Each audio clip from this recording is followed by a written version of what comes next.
as literal as all get out. I hate this It's part. as literal as politicians are corrupt. It's that literal. Okay? 7. So, why can't the serpent seed be literal too? Well, as a matter of fact, it is.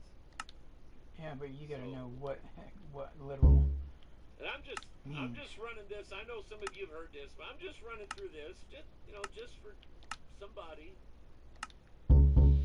that I don't know. Maybe you've never heard this before, and it's interesting you, or maybe you're out there and you want a piece of me. Well, stand in line, and it's a pretty long line, so just wait. All right. Um, Look at this.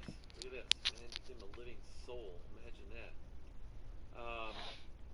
When Paul's describing the resurrection, God giveth it a body as it pleased him, and to every seed his own body. And that's rule number one. Rule number one. By the way, I got a new cup. Looks exactly like the old cup without the dents. Okay? I still have the old cup. And I'm going to take it like to camp coming up, and places where if it gets banged up and stuff like that, I won't care because this is brand new.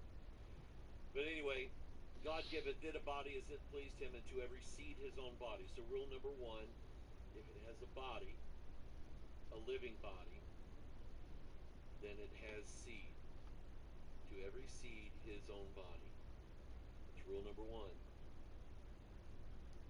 All flesh is not the same flesh. There is one kind of flesh of men, another flesh of beasts, another of fishes, and another of birds. There are also celestial what? Well, spirits don't have a body. They That's in the don't. Bible. You gotta really Really, where? think. Where is Oh, that? his ignorance of the Where word is is it? just Where is annoying. it in the Bible that I'm done listening to spirits? you. He's just so ignorant. I can't even stand to listen to him sometimes. Not to be a jerk, of course, but ugh.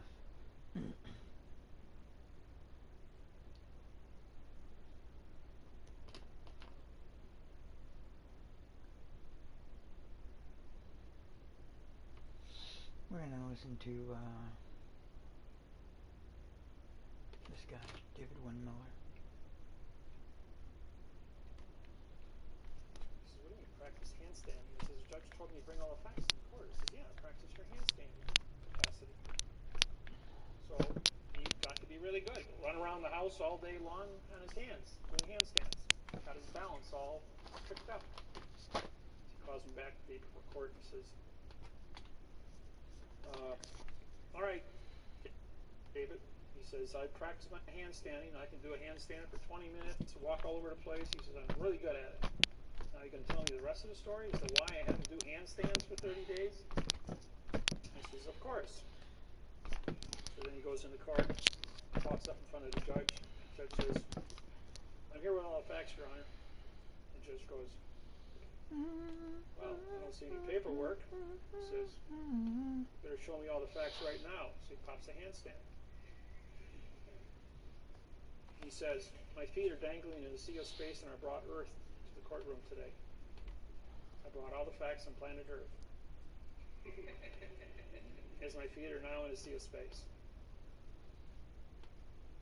After the courtroom got done laughing, the judge says, that was a trick question, and yes, that's the correct answer. Free to go. I said, You see, sometimes it isn't about syntax or it's about knowing where to look. So everyone in this room has a really unique gift right now. I'll tell you another little story that is relevant to the gift before I answer the question. Man walks up, Ford, president of Ford Motors, Mr. Ford himself, 1952, holds his annual shareholders meeting. People come from all over the United States for all the Ford dealers. And Mr. Ford is amongst all of his executives, and he's having a conversation. And finally, his youngest executive walks up, 31 years old, graduate, cocky little guy, you know, and walks up to Mr. Ford and says, "Mr. Ford, I understand you can answer all questions." He says, "Yes, I can." He says, "Okay, I got a question for you." So he asked the question in front of all the people there. "Give me a phone. I want the answer to this question. You got 15 seconds. Calls his think tank. 15 seconds later comes back and he says, "Here's the answer to your question." And answers it. He says, "Is that the correct answer?" He says, "Yes, it is." He says, "You can't answer all the questions." He says, "You had to call somebody else." He says, "Is that the right answer?" And the man says, "Yeah, that's the right answer." He says, "I know where to look. And that's why I know I can answer your question. By the way, you're fired." Being a wise guy. Okay, what did I say that for? I said that because all of you here now have access to me. So therefore, if somebody presents you with a scenario, an argument, a document, anything, trick question, craziness, no matter what you think it is, say, "Hey, I got Dave's number. Call Dave. Ask me the question. Make sure you got a tape recorder. I will give you the answer. And you won't have to wait a week or so for me to research it. I will give you the answer while you're on the phone immediately. I haven't been defeated in 100,000 questions at 2,500 seminars, so you guys just cook up your best things. I hope I've answered everyone's questions here today and showed you the necessary points of information that are necessary. Yes? All these people that know about and have your phone number read on the website, all your news, all over the world, how can you have time to answer? I think you can get 2,000 calls a minute. I get 200 emails a day. I hope everybody sends me by email because you can write things out. You get to think about things when you write them out. And so it gives me an opportunity then to answer them when I'm not on the phone, but between the phones and the emails and the lawsuit writing and the day trading and research. I do have a full mental capacity. I don't watch television because that's just... If I'm going to syntax documents where I actually get to sit there and write, I'll watch TV because it gets boring when you're doing numbers at 300 words every half hour. So I watch TV because it's all my right brain does the work while my left brain is entertained watching. Or if I'm talking to you on a phone, I'll be syntaxing at the same time. But I'm always syntaxing. It's just automatic after 12 years, and I don't even think about it. My question is, how do you have time to answer all these questions? I do. I take care of everybody, and I get it all out in record time. Right. People that are doing nonsense don't get through to me. People that are actually legitimate, have a legitimate question for a legitimate reason, and have an emergency do get through to me, and I answer your questions. New people are always going like, "You answered your phone." He says, "I see how many people you got on your website. The numbers are posted." He goes, "How can you possibly get through to me?" Well, everybody gets through to me. Since I've been standing here, I've had only 8 phone calls. I'm kind of disappointed. No emergencies.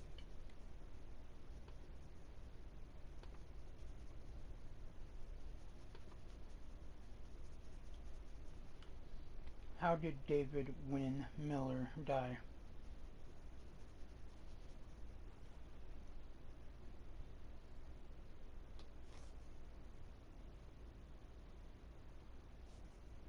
What?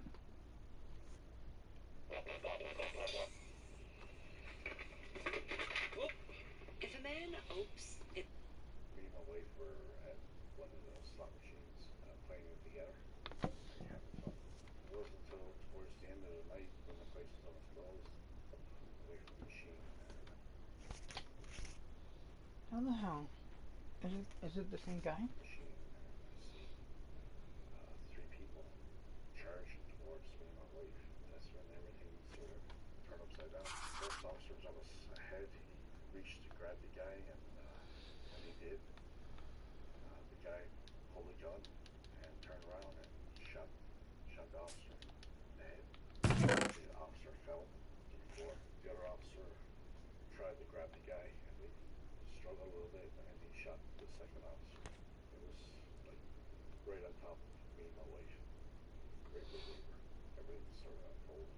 After he shot the second officer, he started to leave. I seen him go out. We eyeballed each other because he turned back when he was trying to leave. He was going out to the door. He turned around, make sure nobody was following, and he was looking. We were staring at each other, and scared even then that it was like parachute. After he left, I noticed I was yelling out for somebody to call the police and call the ambulance. There's blood on my jacket, on my jeans, everything. I mean, when he pulled that gun, I thought that,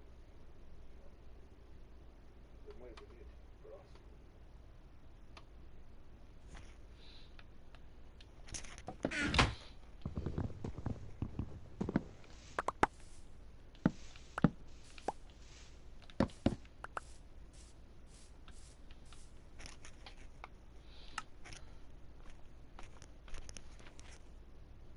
A 2 spontaneous heart rest start during the autopsy.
A lot.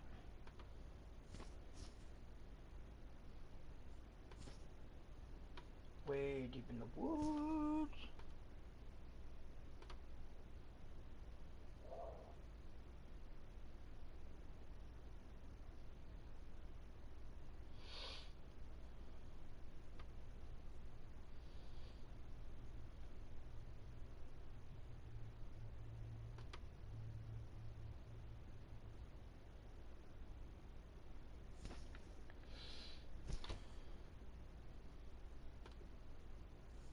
We're 437.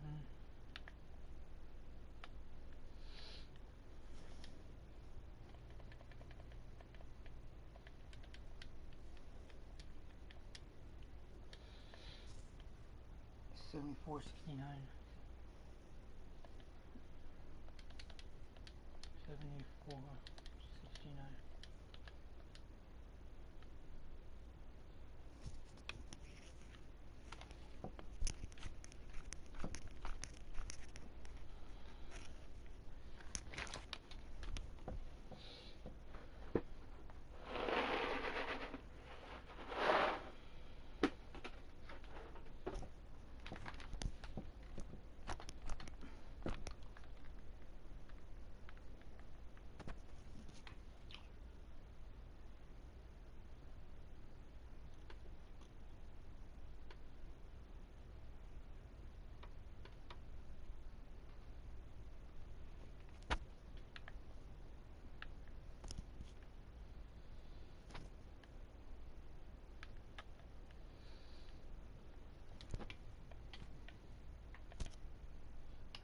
6:14.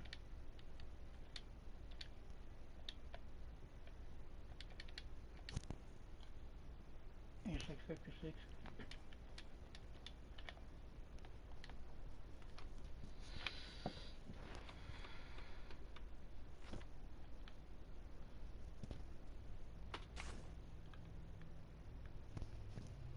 I know everybody's phone number, what they want to call me about.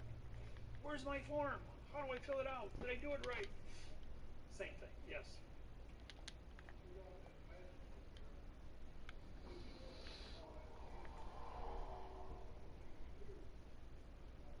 Oh, this was a compound noun. All my writings have underline on compound noun. But when you drop this, this becomes, anytime you have two facts, a claimant is a fact, knowledge is a fact. When you put a fact in front of a fact, this becomes an adjective, making this into a pronoun. Except the is an adverb. The only word that the adverb can attach to would be another adverb, but knowledge of becomes a pronoun because it's been modified by two adjectives. The first word in the sentence, always the authority always runs backwards. And the word and here is a conjunction. If I put a full colon after this, I would break it, and this would become a real fact. But without it, this becomes a pronoun. Pronoun has to be connected by an adverb. The adverb has to connect, and all does are adverbs. Now making this into a verb, but because there's punctuation here, this automatically becomes an independent pronoun. How do I find? And these are all pronouns. And this How do I find an David adverb, Wynn's making video? pork to be an adjective of the word with, which now becomes a pronoun again. Hold on. It's not a fact, so it's a nothing because it's been modified.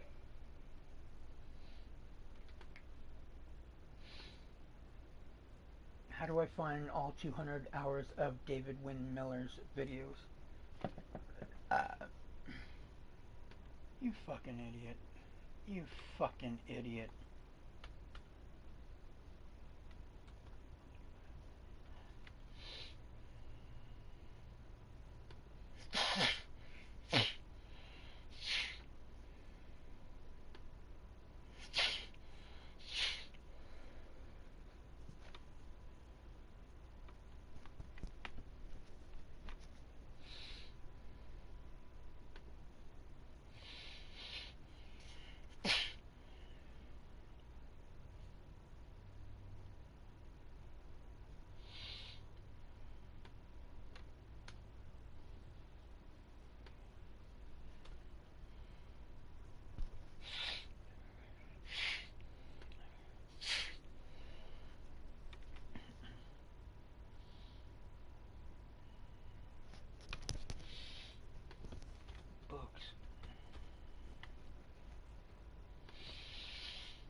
David Wynn Miller, but I punctuate my name. George Washington, Thomas Jefferson, Abraham Lincoln, Benjamin Franklin, all punctuated the name same as I did. They were all 34-degree Master Masons.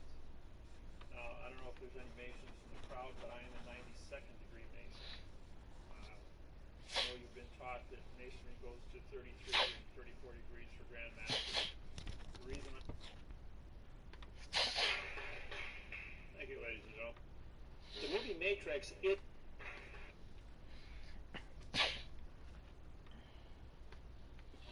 We're gonna play this game. What do you swear you saw but you don't have proof of it? Huh? What is it? Let's hear it. The weird shit. Let's go. Let's go. Let's go. Mm-hmm. Yeah. we go through 3 stages. Yeah.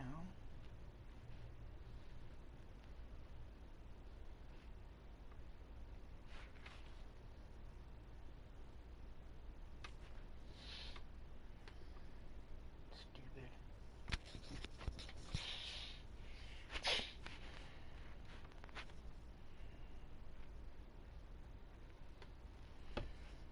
You guys are fucking stupid. I want to highlight over here, not over there. Google, you're such a piece of shit. Why is he only on freaking TikTok?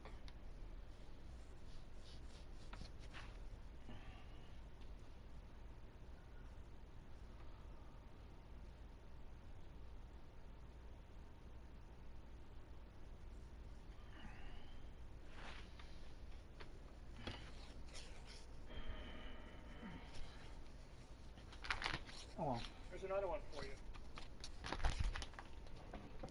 We're at the University of Atlanta, Georgia. 3 PhDs in grammar are in the audience. And I'm about 3 hours into the seminar. And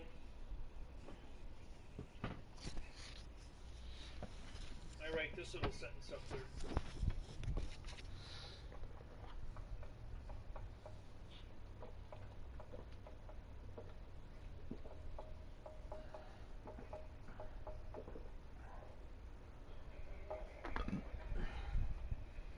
The da is for the da. And they're going like, lady stands up and goes, well, that makes a lot of sense.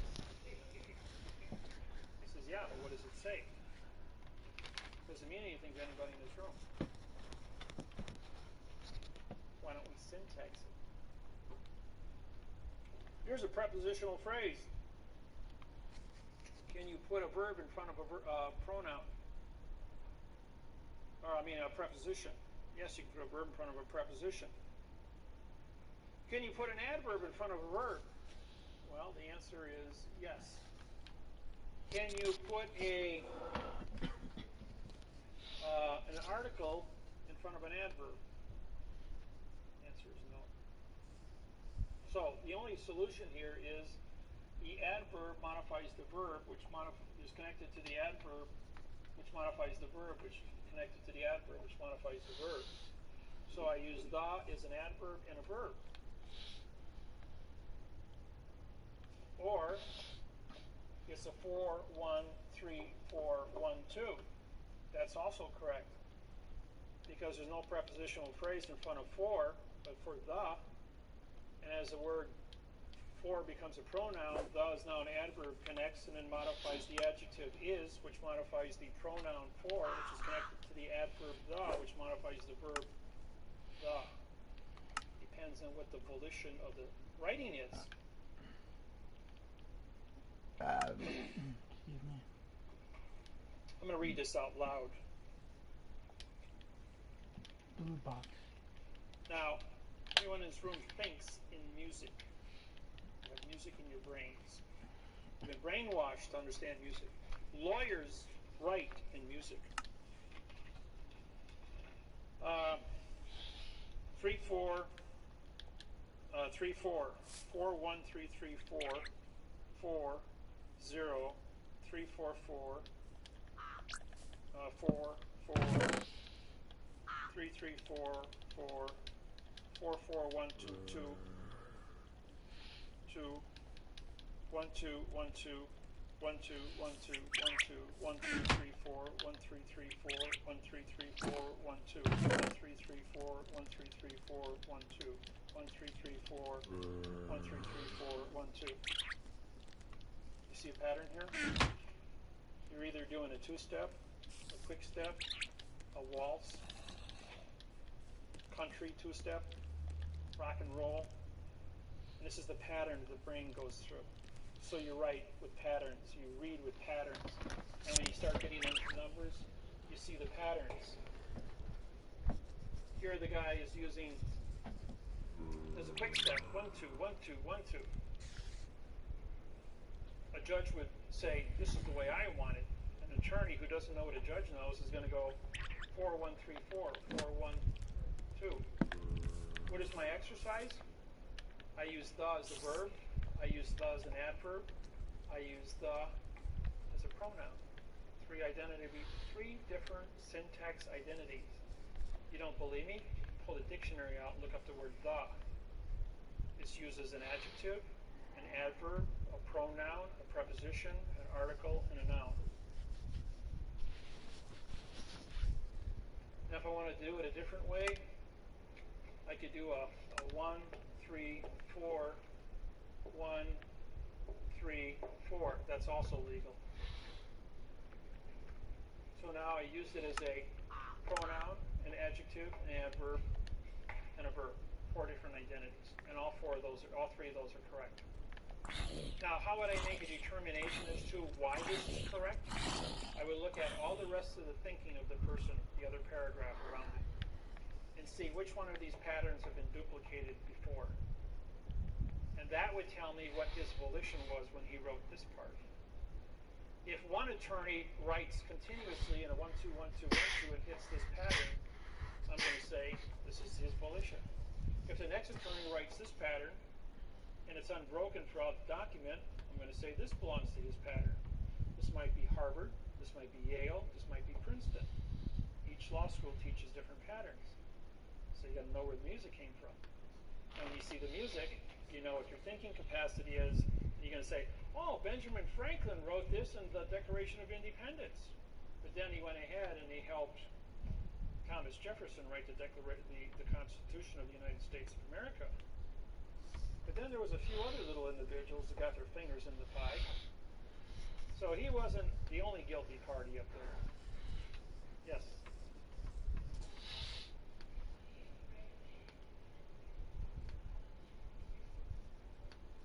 Well, we're only talking about English here right now. If you want to study electronics, mechanics, car repair, motor engines, technical schools, yes, there's nothing wrong. Remember, what is the law of the mafia? Keep your friends close. Keep your enemies closer. Don't forget, who is the enemy? Fiction is the enemy. Smith is going to come after you. Keep your friends close. Keep your enemies closer. Don't forget, who is the enemy? Fiction is the enemy. Smith is going to come after you as Zion. The machine, which is government, is going to try and control you through videotapes, mechanics, automobiles, houses, contracts. So you got two enemies in the world. One is a machine, the other one is a virus. So you have to exist and know who the enemy is. You have to be proficient to understand how the enemy thinks, how the enemy works.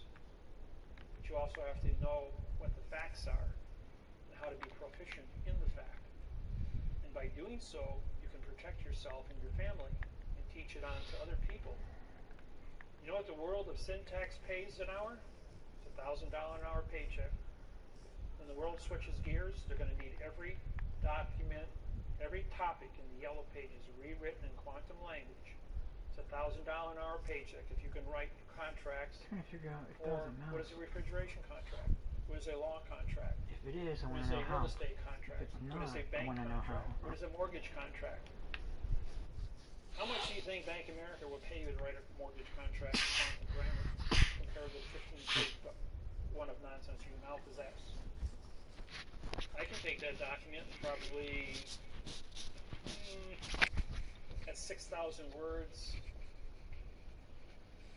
Let's see, 18 and 8, 20, 30, probably about 44 to 46 hours I could have an entire 5,000 word document written in quantum grammar to cover all the topics that 5,000, probably about 44 to 46 hours I could have an entire 5,000 word document written in quantum grammar to cover all the topics there, all the scenarios of weather, pesticides, pollution, contracts, and do it in quantum.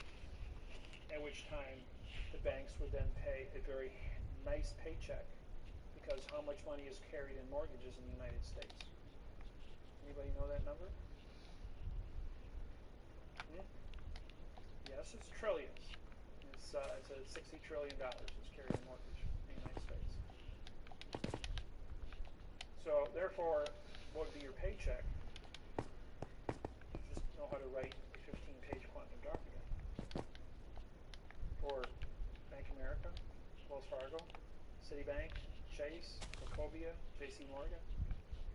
Do the math. You got 38 major banks. They're all going to want mortgages. Learn how to do syntax, one contract, or financial independent. Hold on, guys. I gotta take care of something right quick.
the knowledge. The only security you have in life is your own daily capacity to earn. Earn doesn't mean money. Earn means respect, love, ability to communicate with other people, about anything. And as you go through life, you have to continually beat your own record every day. That means you will continually beat your own record every day. You have to continually beat your own record every day. That means you will learn and improve yourself every day and be more than you were the day before. Don't cry about the fact that you're in debt. Don't cry about the fact that you can't pay your bills. I worked 2 full-time jobs since I was 12 years old. I was financially I was emancipated at the age of 12 with a paper route of 147 customers in 1961. I had that for 2 years. I made $47 a week as a 12-year-old. My father made $60 a week to support 6 children. I had to turn over my entire paycheck to support my family, my brothers and sisters. At the age of 14, I worked for Sears and Roebuck at 6% commission. I took home $400 a week as a 14-year-old kid. You're not allowed to work in the state of Wisconsin under the age of 16. I had a work permit from the Milwaukee Journal as a paper boy. Nobody bothered to look at my age. They just saw I had a work permit, so they put me to work. I wasn't allowed to be in the Distributive Education Clubs of America, where you go to school for 4 hours in the morning and then you work from 1 o'clock to 9 o'clock at night at Sears and Roebuck until you were 16. I was only 14-year-old in the whole state of Wisconsin that was going to school in the morning and working at Sears and Roebuck for 2 years. On my 16th birthday, they threw a birthday party for me, only to discover that, hey, you've been working here for 2 years underage. But you're the best salesman we have, and you make $2,500 a week for the store, so keep your mouth shut. Money talks. Hate So, that quote. and then when I joined the Air Force from 68 to 74, worked at A.O. Smith as a tool and die welder. But as a tool and die welder, I had technology and metallurgy secrets superseded the government, the company's ability. At school, because of what I learned in metallurgy working for A.O. Smith, which had all kinds of pioneering technology that wasn't made public because of those proprietary copyrights. So when I went to school and studied metallurgy, I had secrets. I even had my own lab at home, so I could experiment with things. But I had mathematics and physics under the belt as well. And when I understood coefficient of expansions of metallurgy, I could cross-reference coefficients. Once all the coefficient formulas were cross-referenced, I then could do grafting. And wherever the dots crossed on the graphs were stable molecules. So then one day, Bud Hahn, who was the senior welding instructor, worked for the nuclear power plants at Point Beach in Wisconsin, and worked on the nuclear reactors as being a state-certified Healy-Arc welder, or TIG welder. And he could do everything X-ray. Makes the statement, cannot weld aluminum and steel together. And I'm going, yes you can. He says, no you can't, never been done, can't do it. I can do it. He says, that's impossible. I got my own lab, I can do it. He says, I'll bet you your teaching license that I can do it, and I get your teaching permit. I already had 4 years of college under the belt. So he says, I'll take that bet, I'm retiring, I'm 65 years old. So, all the welding instructors, metallurgists, engineers, and at Milwaukee Area Technical College, and 150 students were all brought into the weld lab. They set up benches,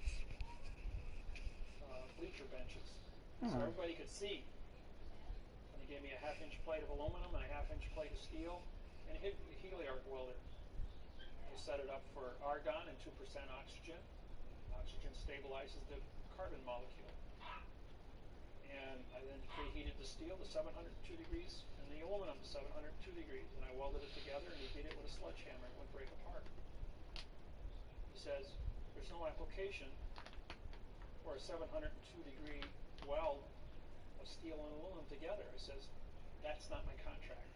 My contract is that I can weld steel and aluminum together, and and you can't break it apart with a sledgehammer, and you'd say, I can weld it together, that's my contract. And he goes, everyone in the room, that was Mr. Miller's contract, and he welded it, and you beat it with a sledgehammer, and you bent it, and it didn't break. But he maintained 702 degrees Fahrenheit at all times. When he hit 706 or 695, broke apart. Coefficient of expansion, 6.3 versus 12.6. Molecules separated, fell apart. You didn't even have to touch it. But at 702 degrees, the molecules were stable. I knew where to look. 4625. And no one else ever, and I got my teaching permit. I taught college for 3 years full time. During the day, and I worked full time at night at A.O. Smith as a tube drywall. 656. What I'm point of making here is, if you have knowledge, knowledge is control, and control, you can do what you want. So therefore, ladies and gentlemen, if you go through life and you have questions about syntax, or about chemistry, or about physics, or about medicine, about anything, and you don't know what to do, I have a cure for cancer. I can cure any cancer you have. I don't care who you are. I can cure your arthritis in 48 hours. No problem. High blood pressure? Eat an ounce of popcorn every day. There's a little tiny molecule in popcorn that will cure your high blood pressure and your artery problem in 14 days, and have 105 over 70 blood pressure. Yes. And your tiny molecule in popcorn that will cure your eat an ounce of popcorn every day. There's a little tiny molecule in popcorn that will cure your high blood pressure and your artery problem in 14 days, and have 105 over 70 blood pressure. Yes. Wow. Throat cancer, 105 degrees Fahrenheit. Atmospheric chamber, 2 atmospheres. That's a barometric chamber used for deep sea divers. Keep you at 32 pounds per square inch air pressure. 28 pounds of air pressure. Stops your blistering at 105 degrees Fahrenheit. IV drip, put the person to sleep. Use sodium pentothal to knock you out for 125 hours at 105 degrees. You will have tubes in, tubes out for waste, nutrients in. You'll wake up in 5 days. Throat cancer will be dead, because no cancer can reproduce itself under fever. It's a 100% cure, no side effects. Mayo Clinic, Minnesota. Mayo Clinic, Minnesota does it. So does Atlanta, Georgia. Mayo Clinic. Only 2 procedures. It was discovered in the American Indians have been doing the sweat tent for 400 years, curing cancer. Remember, they go into the sweat tent. They hallucinate, see the Great Spirit for 72 hours. You hallucinate at 105 degrees. As long as you're in hallucination, your brain is at 105 degrees, and so is your body. Because it's in a steam environment of hot rocks with steam, you don't dehydrate. You're inhaling enough water to replenish your sweating. And you drink fluid. All heat. In the sun for 72 hours. That cures about 99%. Some of your things like breast cancer, ovarian cancer, throat cancer, brain cancer, 105 degrees, 125 hours, 2 atmospheres pressure. Oxygen level is 16.8, not 14. 16.8. So you got to boost the oxygen by 2%. Creates a oxidized blood chemistry. And no cancer can reproduce itself under fever. 105 degrees stops reproduction. No cancer cell of the 1,800 different cancers that exist can exceed beyond 125 hours. They will all die, 100% will die without reproducing, and your body will be purged. The human cell can go 90 days at 105 degrees. You only got to do 5. You will have no side effects. Nope, you're asleep under sodium pentothal. Your whole body is completely kept asleep. You have a heart pacer to hooked up, so your heart is electronically monitored and timed so that there's no interruption of your heartbeat. And use an anesthesiologist to create the chemical IV drip that will create an artificial fever. The atmosphere of the barometric chamber is also heated to 105 degrees, so it's stable, both internal and external.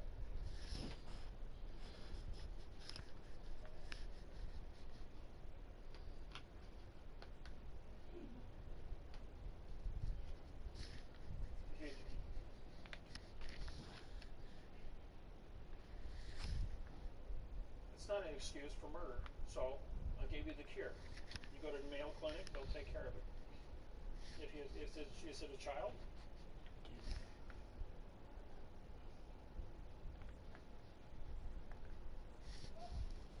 Oh, because if it happens to your children, the Shriners Hospital in Chicago will take care of that. For children that have cancer or birth defects. They may, if he's poor, but Mayo Clinic will probably take him in if he applies for it. It's a 5-day cure. So my recommendation is go to Mayo Clinic, explain your situation, and you might qualify. Obamacare might kick in.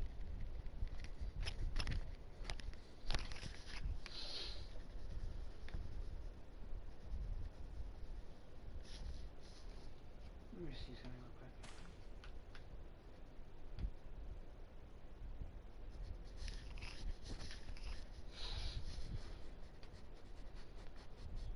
Is Brian Menard a Christian?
David Wynn Miller.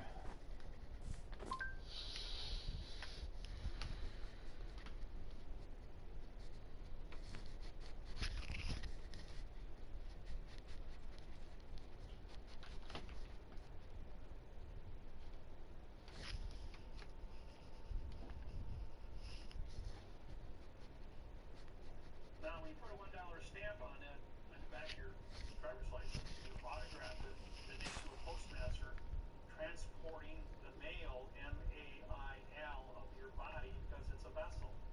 On the front, it's the address of where the postmaster is going to deliver the mail. Home address. If a police officer stops you and tries to give you a ticket, he's stopping a postmaster from delivering the mail to your house. Because the post office controls the Department of Transportation, Homeland Security, which is all branches of military and police, he's arresting a postmaster that he works for. These are all the laws he breaks in the back, and the procedure by which you prosecute the police officer for giving you a citation written with 400 mistakes on it, which is a violation of 152 laws besides these. So by putting that stamp on the back and signing that or autographing it, and that person's autograph, you will then be in a position to educate. Okay. You will then be in a position to educate rather than be prosecuted.